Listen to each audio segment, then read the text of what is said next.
السلام علیکم ورحمۃ اللہ وبرکاتہ۔ الاشباہ والنظائر صفحہ نمبر 114۔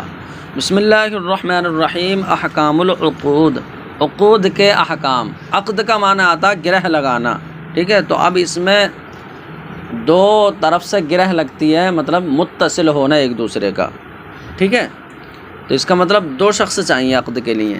فرماتے ہیں ہیا اقسام لازم من الجانبین، تو عقود کے احکام کی چند قسمیں ہیں، ٹھیک ہے۔ ایک قسم تو یہ ہے کہ یہ جانبین سے لازم ہوتا ہے، کچھ عقود جانبین سے لازم ہوتے ہیں، جیسے کون کون سے؟ البیع والصرف والسلم والتولیۃ والمرابحۃ والودیعۃ والتشریک والصلح والحوالۃ۔ تو یہ عقود جانبین سے لازم ہو جاتے ہیں۔ بیع کسے کہتے ہیں؟ مبادلۃ المال بالمال بعوض علی التراضی۔ تو یہ بیع جو جب تام ہو جائے تو پھر جو ہے لازم ہو جاتی ہے۔ ایسے بیع صرف کہ جس کو بیع العاجل بالعاجل کہا جاتا، بالکل نقد بیع صرف، ٹھیک ہے۔ اور سلم کسے کہتے ہیں؟ اور بیع سلم کہتے ہیں بیع العاجل بالعاجل، ٹھیک ہے۔ یعنی کہ جو بعد میں دی جائے گی اس کی بیع ہوتی ہے، یعنی عاجل کے بدلے میں ثمن پہلے دے دیا جاتا ہے۔ اور تولیہ کسے کہتے ہیں؟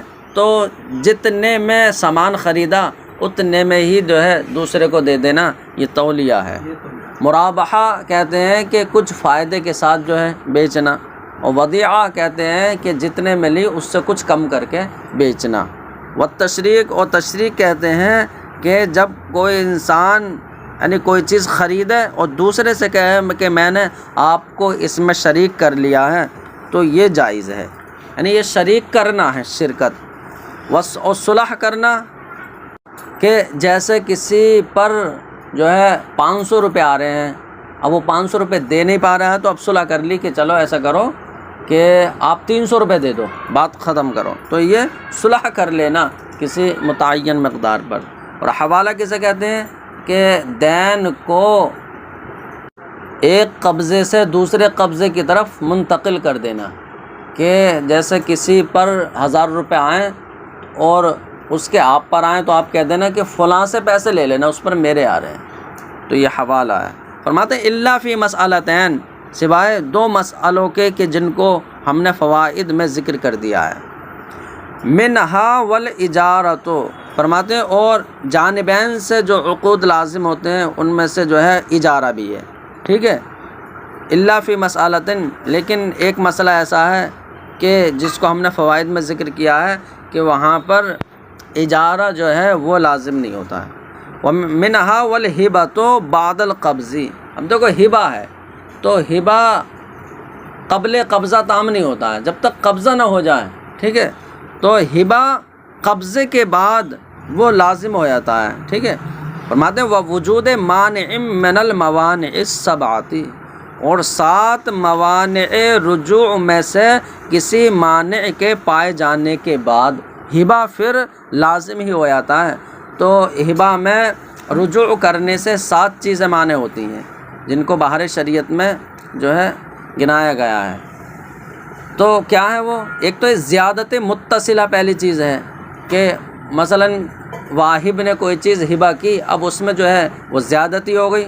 اب زیادت متصلہ متولدہ ہو یا غیر متولدہ، کہ غلام ہبہ کیا تھا اب وہ جوان ہو گیا، تو یہ زیادتی ہو گئی، تو اب یہ مانع رجوع ہے، یعنی وہ رجوع نہیں کر سکتا۔ ایک چیز، دوسری ہے موت، کہ واہب و موہوب لہو میں سے کوئی ایک مر جائے تب بھی جو ہے مانع رجوع ہے، یہ دو ہوئی۔ اور تیسری ہے خروج، یعنی ہبہ کا جو ملک ہے تو ملکیت موہوب لہو سے خارج ہو جائے، موہوب لہو کی ملکیت سے وہ چیز خارج ہو جائے تب بھی رجوع نہیں کر سکتا۔ اور تیسری ہے زوجیت، کہ اگر میاں بیوی نے ایک دوسرے کو ہبہ کیا ہے تو یہ مانع رجوع ہے۔ اور قرابت بھی ہے کہ اگر قرابت ہے تو رجوع کرنا یہ جائز نہیں ہے، رجوع نہیں کر سکتا۔ ایسے ہلاک ہونا مبیع کا، جو مبیع کا موہوب شے کا ہلاک ہونا، یہ بھی مانع رجوع ہے۔ تو یہ 7 موانع رجوع میں سے کسی مانع کے پائے جانے کے بعد اور قبضے کے بعد وہ ہبہ لازم ہو جاتا ہے۔ فرماتے ہیں والصداق، اور مہر، تو مہر جو ہے یہ بھی وہ عقد ہے کہ جو لازم ہو جاتا ہے، لیکن علامہ حموی حاشم فرماتے ہیں کہ انہ لیس من العقود، لازم ہوتا ہے وہ الگ بات ہے، لیکن یہ عقود سے نہیں ہے، اس لیے کہ یہ تو عقد نکاح کے احکام سے ہے مہر کا ہونا، ٹھیک ہے۔ والخلع بعوض، ایسے عوض کے بدلے میں جو ہے خلع کرنا، تو یعنی اگر عورت چھٹکارا چاہے تو وہ یہ کہ خلع کر لے کچھ پیسے دے کر یا اپنا مہر دے کر۔ والنکاح الخالی عن الخیارین، اور فرماتے ہیں اور وہ نکاح کے جو خیار بلوغ اور خیار عتق دونوں سے خالی ہو تو وہ نکاح بھی جو ہے لازم ہے۔ فرماتے ہیں کہ والاولی ان یقال، اور بہتر ہے کہ یہ کہا جائے کہ والنکاح البالغ العاقل الحر امرأۃ کذالک، کہ آزاد عاقل بالغ کا کسی عورت سے نکاح کرنا بھی ایسا ہی ہے کہ وہ نکاح بھی جو ہے وہ لازم ہو جائے گا، ٹھیک ہے۔ فرماتے ہیں وجائز من الجانبین، تو ایک قسم تو یہ ہے کہ لازم من الجانبین، کہ جانبین سے وہ عقد لازم ہو جاتا ہے۔ اب یہ دوسری قسم ہے کہ جانبین سے وہ عقد جائز ہوتا ہے، تو اس میں کیا ہے؟ تو فرماتے ہیں الشرکت، وہ شرکت ہے شریک ہونا، کہ ایک شخص نے دوسرے کو شریک کیا اور کوئی چیز خریدنے کے لیے، تو اب صرف شرکت ابھی ہو بائی ہے، تو یہ جانبین سے بھی جائز ہے، ٹھیک ہے، جب تک کوئی چیز خریدی نہیں ہے، پھر بعد میں اگر ختم کرنا چاہیں تو ختم کر دیں اس شرکت کو۔ ایسی والوکالت، وکیل بنانا، تو یہ بھی جو ہے جائز ہوتا ہے جانبین سے، چاہیں تو موکل اسے خود جو ہے معزول کر دے یا وہ خود برطرف ہو جائے۔ والمضاربۃ، ایسی عقد مضاربت جانبین سے یہ جائز ہے کہ رب المال چاہیں تو عقد مضاربت ختم کر دے یا خود مضارب ختم کر دے۔ ایسی وصیت، تو موسی نے کسی کو وصی بنایا، عقد وصیت اگر کیا تو یہ بھی جو ہے ختم ہو سکتی ہے، جانبین سے جائز ہے۔ والعاریۃ، یعنی کسی کو مگنی میں کوئی چیز دے دی، مانگنے میں، تو اب وہ واپس کبھی بھی لے سکتا ہے، وہ دے دے واپس، تو یہ عقد عاریت ہے۔ ایسی والایداع، ودیعت پر کوئی چیز جو ہے رکھ دی کہ یا اپنے پاس رکھ لو، تو فوراً جو ہے وہ واپس بھی لے سکتا ہے کہ ایسا ہم ساتھ لے جائیں گے، تو یہ عقد ایداع یہ بھی جانبین سے جائز ہیں، یہ لازم نہیں ہے۔ والقرض، ایسے کسی کو قرض اگر دیا ہے تو یہ بھی جانبین سے جائز ہے، جب چاہے وہ واپس لے سکتا ہے۔ ایسے والقضاء، تو قاضی ہونا، تو کسی کو قاضی بنایا تو وہ یعنی معزول بھی ہو سکتا ہے جب چاہے جو ہے حاکم معزول کر دے، یا وہ خود بھی برطرف ہو سکتا ہے۔ وسائر الولایات، اور جتنے بھی جو ولایات ہیں تمام جانبین سے جائز ہوتی ہیں، الا الامامۃ العظمیٰ، سوائے امامت عظمیٰ کے، کہ امامت کبریٰ میں وہ خود برطرف نہیں ہو سکتا، ورنہ تو ملک میں فساد برپا ہو جائے گا۔ اگر اس نے کہہ دیا میں تمہارا بادشاہ نہیں ہوں تو یہ نہیں ہو سکتا، پھر تو جو ہے کوئی بھی بادشاہ بن جائے گا۔ تو رعایا، وہ بیعت کرنے کے بعد جو ہے وہ رعایا بھی برطرف نہیں ہو سکتی، ورنہ باغی کہلائے گی۔ ایسی جو بادشاہ ہے امامت عظمیٰ سے وہ برطرف نہیں ہو سکتا۔ فرماتے ہیں وہ جائز من احد الجانبین فقط، اور عقد کا ایک حکم یہ ہے کہ یعنی ایک قسم یہ ہے کہ وہ ایک جانب سے جائز ہوتا ہے، صرف ایک جانب سے جائز ہوتا ہے، جیسے رہن ہے، الرہن جائز من جانب المرتہن، تو رہن یہ مرتہن کی جانب سے جائز ہے، ولازم من جانب الراہن بعد القبض، اور قبضے کے بعد راہن کی جانب سے لازم ہے کہ راہن نے اگر کوئی چیز رکھ دی اور قرضہ لے لیا، ٹھیک ہے، تو اب اس صورت میں مرتہن چاہے تو وہ کہے کہ ٹھیک ہے اب مت رکھو ہمیں، آپ پر بھروسہ، آپ ایسے پیسے دے دو گے، تو یہ تو جو ہے دین کی وصولی کا ذریعہ ہوتا ہے نا، شے مرہون، تو مرتہن نے منع کر دیا تو اس کی طرف تو جائز ہے، منع کر سکتا۔ فرماتے ہیں رہن مرتہن کی جانب سے جائز ہے، لیکن راہن کی طرف سے یہ لازم ہو جاتا ہے، اگر راہن نے رکھ دیا، مرتہن کا قبضہ ہو گیا تو اب واپس نہیں لے سکتا، جب چاہے، جب تک کہ دین واپس نہ کر دے۔ فرماتے ہیں والکتابۃ جائزۃ من جانب العبد لازمۃ من جانب السید، ایسے عقد کتابت ہے، مکاتب بنا دیا غلام کو، تو یہ غلام کی طرف سے جائز ہے کہ غلام کہتے کہ میرے بس کے نہیں ہے پیسہ کمانا، مجھے اپنا غلام ہی بنا لو، تو وہ جب چاہے غلامیت میں آ سکتا ہے، عقد کتابت اس کی طرف سے جائز ہے، لیکن آقا کی جانب سے لازم ہے۔ ایک بار عقد کتابت کرنے کے بعد آقا اب اسے ختم نہیں کر سکتا، ٹھیک ہے۔ ایسے والکفالۃ جائزۃ من الطالب لازمۃ من جانب الکفیل، اب کفیل بننا، تو کوئی انسان کفیل بن گیا کہ اگر یہ 1000 روپے نہ دیں گے تو ہم دے دیں گے، ٹھیک ہے، آپ ان سے نہ جھگڑو، ہم دے دیں گے، تو وہ کفیل بن گیا۔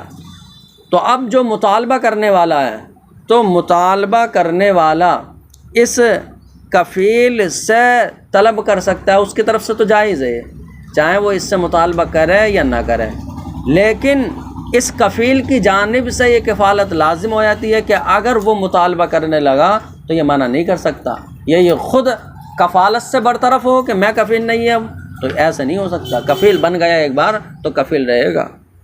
تو کفالت یہ مطالبہ کرنے والے کی طرف سے یہ جائز ہے اور کفیل کی جانب سے لازم ہے۔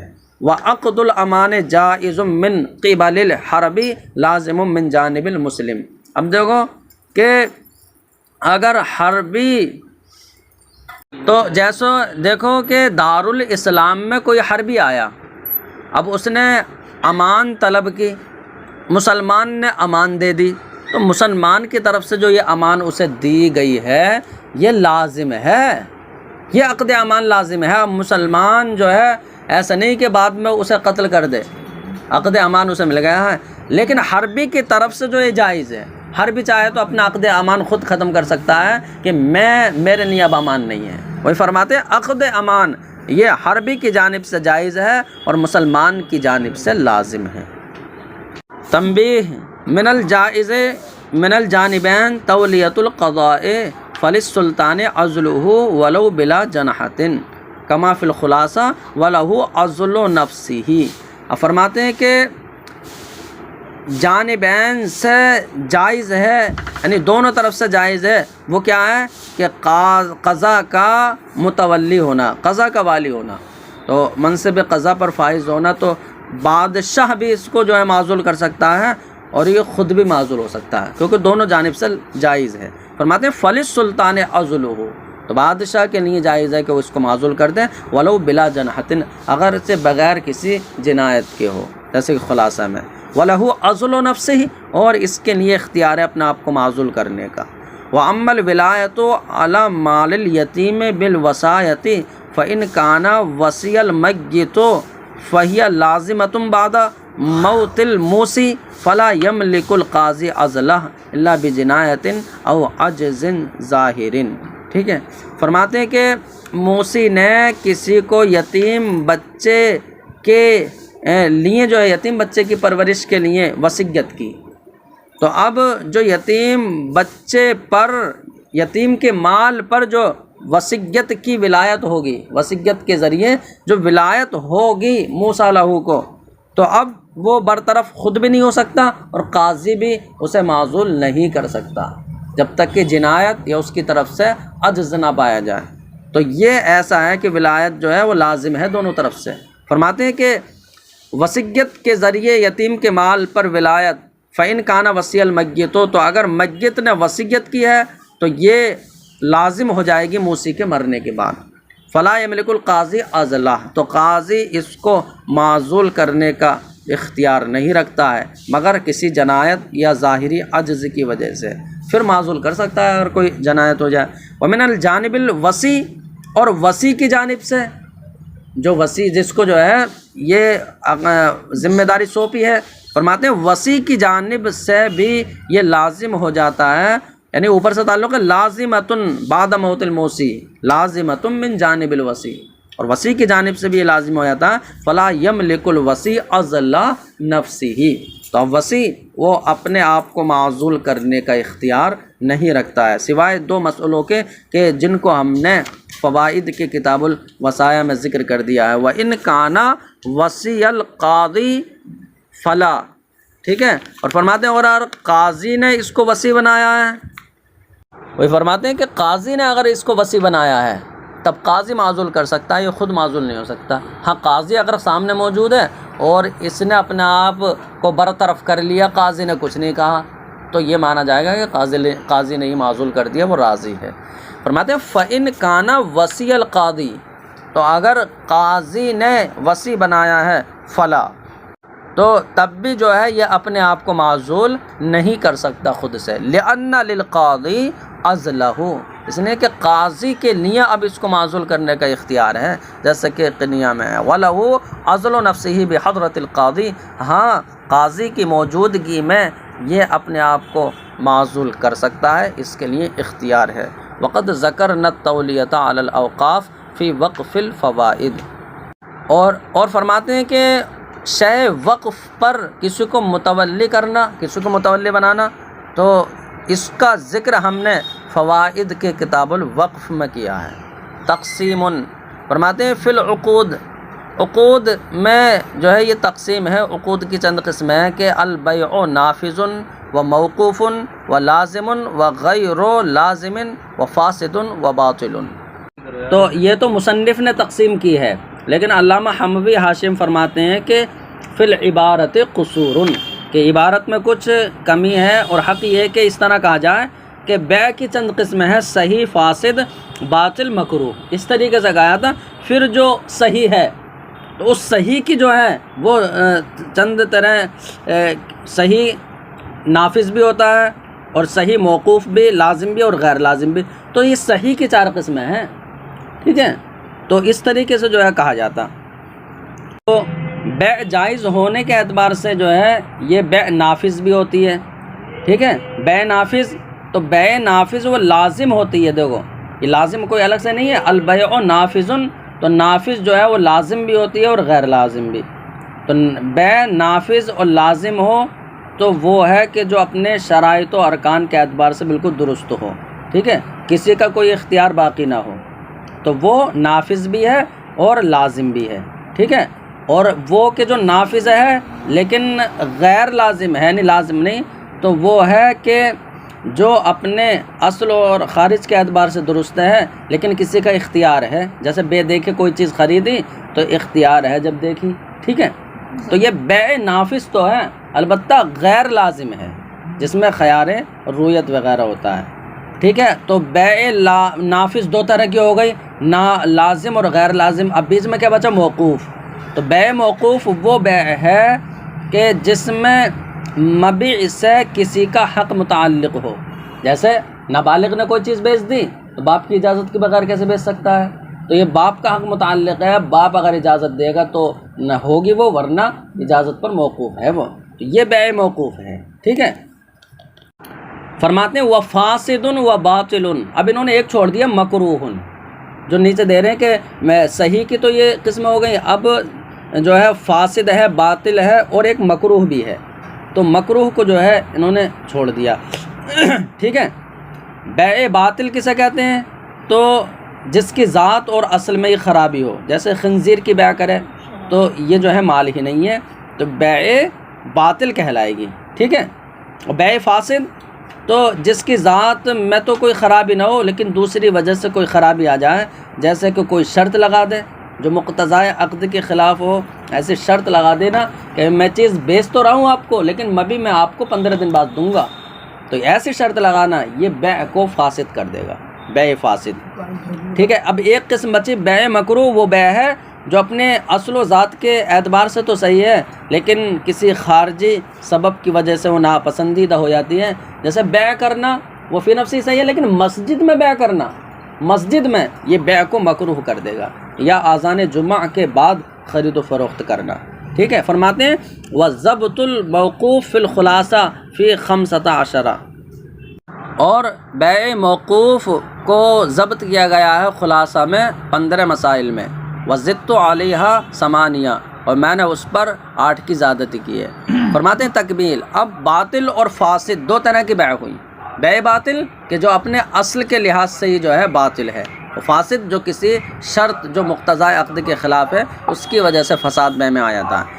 تو فرماتے ہیں کہ عندنا فی العبادات مترادفان، تو باطل اور فاسد یہ جو دو نام ہیں ہمارے نزدیک عبادت میں تو یہ دونوں مترادف ہیں، یعنی عبادت میں دونوں مترادف ہیں۔ تو جو عبادت فاسد ہو گئی وہ باطل ہے، جو فاسد ہے وہ باطل ہے۔ وفی النکاح کذالک، اور نکاح بھی چونکہ من وجہ عبادت ہے اس لیے نکاح میں بھی یوں ہی ترادف ہے۔ لیکن علماء نے فرمایا کہ نکاح المحارم فاسد عند ابی حنیفہ، کہ محارم سے نکاح کرنا امام اعظم کے نزدیک فاسد ہے، فلا حد، تو کوئی حد نہیں لگے گی۔ وباطل عندہما، صاحبین کے نزدیک یہ باطل ہے، فیحد، تو نکاح ہوا ہی نہیں۔ جو باطل ہے تو ایسا ہے جیسے یعنی بالکل نکاح ہوا ہی نہیں، تو اب جو ہے اگر وطی ہوگی تو محض زنا ہوگا، فیحد، تو حد لگائی جائے گی۔ جامع فصولین میں یہ ہے کہ نکاح المحارم قیل باطل، کہ محارم سے نکاح کو باطل کہا گیا ہے۔ سقط الحد لشبہۃ الاشتباہ، اور حد ساقط ہے اس کی وجہ یہ ہے کہ شبہۃ الاشتباہ کی وجہ سے کہ یہ عقد صحیح ہوا ہے نہیں، اس میں شبہ ہے، تو عقد میں شبہ ہو تو اسے شبہۃ الاشتباہ کہتے ہیں۔ فرماتے ہیں شبہۃ الاشتباہ کی وجہ سے حد ساقط ہے کہ ہو سکتا ہے کہ نکاح یہ جائز ہو گیا ہو، ٹھیک ہے، تو شبہ ہے یہ۔ اور کہا گیا ہے کہ محارم سے نکاح یہ فاسد ہے، تو فاسد کہا گیا، لیکن سقوط حد کی وجہ یہ بتائی کہ جو ہے اچھا شبہۃ الاشتباہ جو ہے وہ محل میں شبہ ہے۔ تو پہلے جنہوں نے باطل کہا ہے انہوں نے کہا کہ حد اس لیے ساقط ہے کہ محل میں ہی شبہ ہے، کہ اس محل جو محارم سے نکاح کا جو محل ہے نا وہی محل میں نکاح جائز ہوا ہے نہیں۔ اور جنہوں نے فاسد کہا ہے کہ محارم سے نکاح فاسد ہے تو انہوں نے کہا حد اس لیے ساقط ہے کہ عقد میں ہی شبہ ہے، شبہۃ العقد کی وجہ سے۔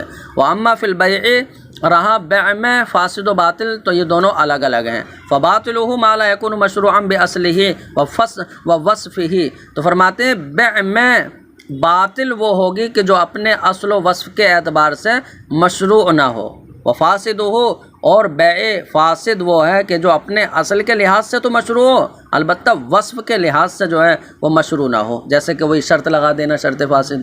وحکم الاول انہ لا یملک بالقبض، اور پہلے کا حکم یہ ہے کہ قبضہ کرنے سے بھی وہ مالک نہیں ہوگا بیع باطل میں۔ وحکم الثانی، اور دوسرے کا حکم ہے کہ بیع تو ہی ہے البتہ شرط لگا دی ہے، اور شرط کی وجہ سے فساد آ گیا، لیکن اگر قبضہ کر لیا تو ملکیت آ جائے گی۔ فرماتے ہیں دوسرے کا حکم یہ ہے کہ انہ یملک بہ، کہ وہ قبضے سے مالک ہو جائے گا۔ واما فی الاجارۃ فمتباینان، فرماتے ہیں رہا اجارت میں فاسد و باطل تو یہ دونوں الگ الگ ہیں، متباین ہیں۔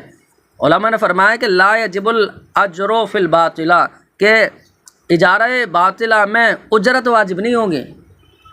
اجارہ باطلہ کی کوئی مثال فرماتے ہیں کما اذا استاجر احد الشریکین شریکہ لحمل طعام مشترک، تو مشترک غلہ ہے، ایک شریک نے کہا کہ آپ جو ہے اس غلے کو دروازے تک پہنچا دو، آپ کو اجرت دی جائے گی۔ تو اب جو دوسرا شریک ہے وہ اپنے ہی سامان کو اٹھانے کی اجرت لے رہا ہے دوسرا شریک، اس لیے جو ہے یہ اجارہ باطلہ ہے۔ فرماتے ہیں کہ جیسے کہ جب شریکین میں سے ایک نے اپنے شریک کو اجرت پر لیا مشترک غلہ اٹھانے کے لیے، تو اب جو ہے یہ اجارہ باطلہ میں اجرت واجب نہیں ہوگی، وہ اجرت کا مستحق نہیں ہوگا۔ لیکن اجارہ فاسدہ ہے تو اجارہ فاسدہ ہے کہ دو لوگوں کا غلہ ہے لیکن تیسرے شخص سے کہا کہ تم اس کو اٹھا دو، اور شرط یہ ہے کہ پیسہ نہیں ملے گا، ایسی جو ہے تبرع کے طور پر آپ اٹھا دو، ثواب ملے گا آپ کو۔ اب جو ہے وہ انسان اٹھا دے لیکن اپنا کرایہ مانگے تو اجرت مثل دی جائے گی جو اتنے سامان کو اٹھانے کا کرایہ ہو۔ فرما رہے وَيَجِبُ أَجْرُ الْمِثْلِ فِي الْفَاسِدَةِ، اور اجارہ فاسدہ میں اجرت مثل واجب ہوگی۔ وَأَمَّا فِي الرَّهْنِ فَقَالَ فِي جَامِعِ الْفُصُولَيْن، اور رہا رہن میں تو رہن میں فاسد و باطل تو جامع فصولین میں فرمایا کہ فاسدہ یتعلق بہ الزمان، کہ رہن فاسد سے زمان متعلق ہو جاتا ہے، ٹھیک ہے، اور وباطل اور جو رہن باطل ہوگا اس سے زمان متعلق نہیں ہوتا ہے بالاجماع، ٹھیک ہے۔ فرماتے ہیں کہ رہن فاسد کے جس سے زمان متعلق ہو جاتا ہے اس کی کوئی مثال، تو اس کی مثال یہ ہے کہ مشترک چیز کو رہن پر رکھ دیا، ٹھیک ہے، تو مشترک چیز کو رکھنا جو ہے یہ رہن فاسد ہے، نہیں رکھنا چاہیے تھا، لیکن رکھ دیا اگر تو پھر جو ہے مرتہن نے اگر قبضہ کر لیا تو وہ اس کے زمان میں آ جائے گا کہ اگر ہلاک ہو گیا تو مرتہن پر زمان ہوگا، ٹھیک ہے۔ فرماتے ہیں وَيَمْلِكُ الْحَبْسَ لِلدَّيْنِ فِي فَاسِدِهِ، اب مشترک چیز کو رہن پر رکھا، نہیں رکھنا چاہیے تھا، یہ رہن فاسد ہے، لیکن فرماتے ہیں جو مرتہن ہے وہ اس رہن فاسد میں اپنے دین کو روک سکتا ہے کہ یعنی دین کے لیے اس مرہون کو روک سکتا ہے کہ جب تک آپ دین واپس نہ کرو گے یہ آپ کو شے واپس نہیں ملے گی۔ وَيَمْلِكُ الْحَبْسَ لِلدَّيْنِ، اور وہ دین کی وجہ سے روکنے کا مالک ہوگا مرتہن رہن فاسد میں، رہن باطل میں نہیں، ٹھیک ہے۔ فرماتے رہن باطل کی مثال کہاں ہے؟ فرمایا من الباطل، اب رہن باطل سنو، رہن باطل یہ ہے کہ لو رہنا شیئن بأجر نائحۃ او مغنیۃ، کہ اگر کسی چیز کو رہن پر رکھ دیا نوحہ کرنے والے یا گویوں کی اجرت کے بدلے میں، تو یعنی کہ یہ آئے ان سے کہا کہ ایسا ابھی یہ چیز رہن پر رکھ لو، آپ کو اجرت بعد میں دی جائے گی، ابھی یہ چیز رہن پر رکھ لو، اگر اجرت ہم نہ دیں تو پھر یہ چیز لے لینا تم، ٹھیک ہے۔ تو اجرت کے بدلے میں کوئی چیز رہن پر رکھ دی، فرماتے ہیں بعد میں جو ہے یہ چیز تو چونکہ یعنی ان کی اجرت ہی جائز نہیں ہے، اب جائز نہیں ہے تو جو چیز رہن پر رکھی تو یہ اس مرہون کو روکنے کا اختیار نہیں ہوگا گویوں کو، ٹھیک ہے، کیونکہ یہ رہن باطل ہے۔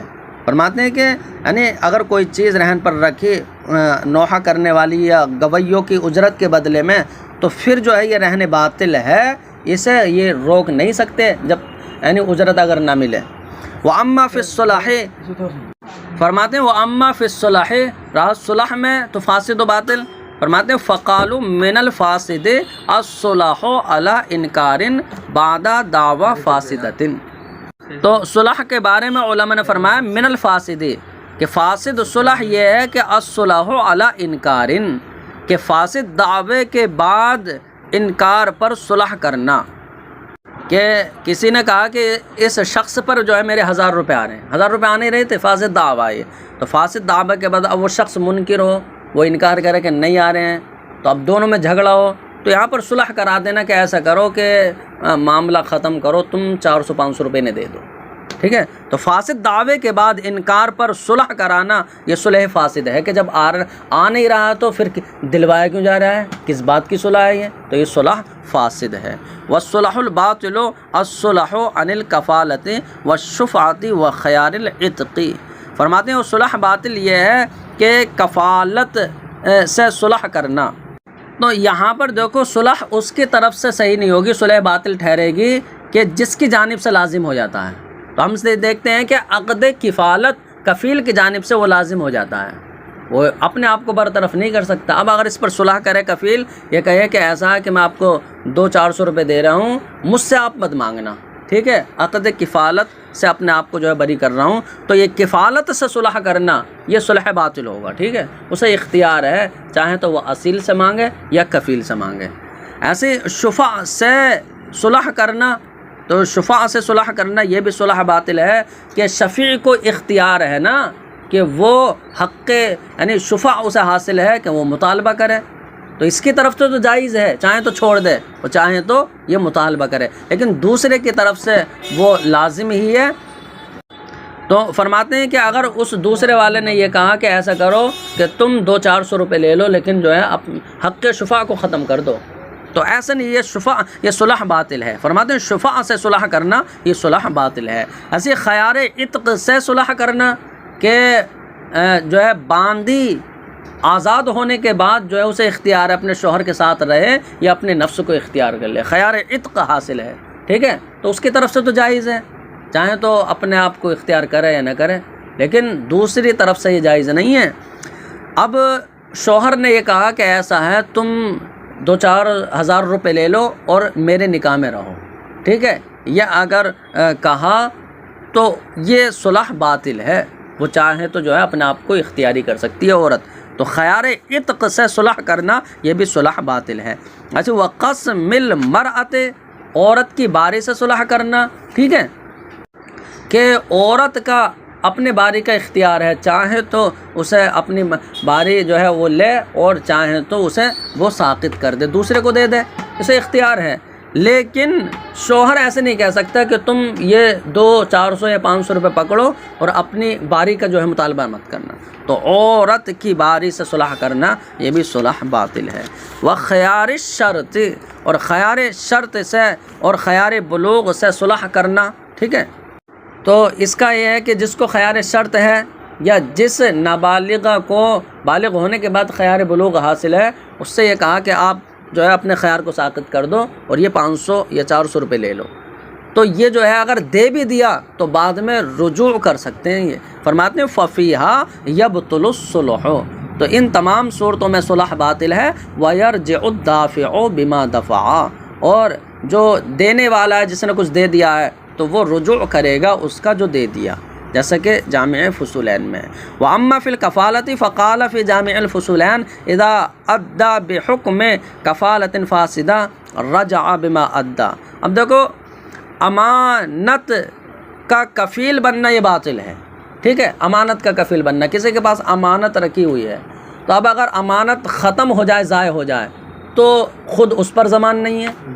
اب اگر کوئی دوسرا شخص یہ کہے کہ امانت تمہارے پاس ہے، کہہ دیا کہ اگر یہ جو ہے واپس نہ کریں تو مجھ پر ضمان ہوگا، میرے ذمہ ہے، تو امانت کا کفیل بننا تو جب اسی پر لازم نہیں ہے اصیل پر، تو اس کفیل پر کیوں لازم ہوگا؟ تو یہ کفالت جو ہے یہ باطل ہے، ٹھیک ہے. اب اگر جو ہے فرماتے ہیں اذا ادى بحکم کفالت فاسدہ، ہاں جو فاسد کفالت کے حکم پر اس نے کچھ دے دیا، فاسد کفالت ہوئی تھی، کچھ دے دیا، رجع بما ادى، جو ادا کر چکا ہے اس کا وہ رجوع کر لے گا. تو امانت میں کفیل بننا یہ باطل ہے. فرماتے ہیں ولم یتضح الفرق بین الفاسد والباطل فی الرہن والکفالہ، تو رہن اور کفالت کی صورت میں فاسد و باطل میں فرق واضح نہیں ہوا، اس کی وجہ سے جو ہم نے ذکر کیا. تو چاہیے کہ بڑی بڑی کتابوں کی طرف رجوع کیا جائے. وَأَمَّا الْكِتَابَةُ فَفَرَّقُوا فِيهَا بَيْنَ الْفَاسِدِ وَالْبَاطِلِ، اور رہا عقد کتابت، تو عقد کتابت میں فقہاء نے فرق کیا ہے فاسد و باطل کے درمیان. فرماتے ہیں کہ اگر شراب یا خنزیر پر عقد کتابت ہوا ہے، ٹھیک ہے، تو چونکہ یہ دوسروں کے یہاں مال ہیں، کافر کے یہاں مال ہے، اس لیے یہ عقد کتابت فاسد کہلائے گا. لیکن اگر خون یا مردار پر عقد کتابت ہو تو وہ کسی کے یہاں مال نہیں، اس لیے وہ عقد کتابت باطل کہلائے گا. فرماتے ہیں فَيَعْتِقُ بِأَدَاءِ الْعَيْنِ فِي فَاسِدِهَا، تو کتابت فاسدہ میں اگر بعین ہی وہ شے ادا کر دی تو ادائیگی سے وہ آزاد ہو جائے گا. جیسے کہ شراب یا خنزیر پر عقد کتابت ہوا تو شراب یا خنزیر کو ادا کر دیا تو آزاد ہو جائے گا. لیکن کتابت باطلہ میں وہ آزاد نہیں ہوگا، جیسے کہ مردار یا خون پر عقد کتابت ہوا ہو. اس کو علامہ ذیلعی نے ذکر کیا ہے. فرماتے رہا شرکت، تو فقہاء کے کلام کا ظاہر یہ ہے کہ فاسد و باطل میں فرق ہے. فرماتے ہیں فالشرکۃ فی المباح باطلۃ وفی غیرہ اذا فقد شرط فاسدۃ. فرماتے ہیں مباح چیز ہے، جیسے کہ گھاس ہے، تو گھاس کوئی بھی کاٹ لے وہ مباح ہے، ٹھیک ہے. تو فرماتے ہیں مباح چیز میں شرکت کے آپ جو ہے اس میں میرے شریک بن جاؤ، ٹھیک ہے، تو یہ شرکت باطل ہوگی مباح چیز میں. اور غیر مباح میں، تو غیر مباح میں یہ دیکھا جائے گا کہ اگر شرط مفقود ہے، ٹھیک ہے، کو جو بھی شرط ہے اس کی تو شرط اگر مفقود ہے تب وہ فاسد ہوگی غیر مباح میں. فرماتے ہیں تو شرکت مباح چیز میں تو باطل ہے، وفی غیرہ فاسدۃ، اور غیر مباح میں شرکت فاسد ہے اذا فقد شرط، یہ جو ہے بعد میں ہے کہ جب شرط مفقود ہو.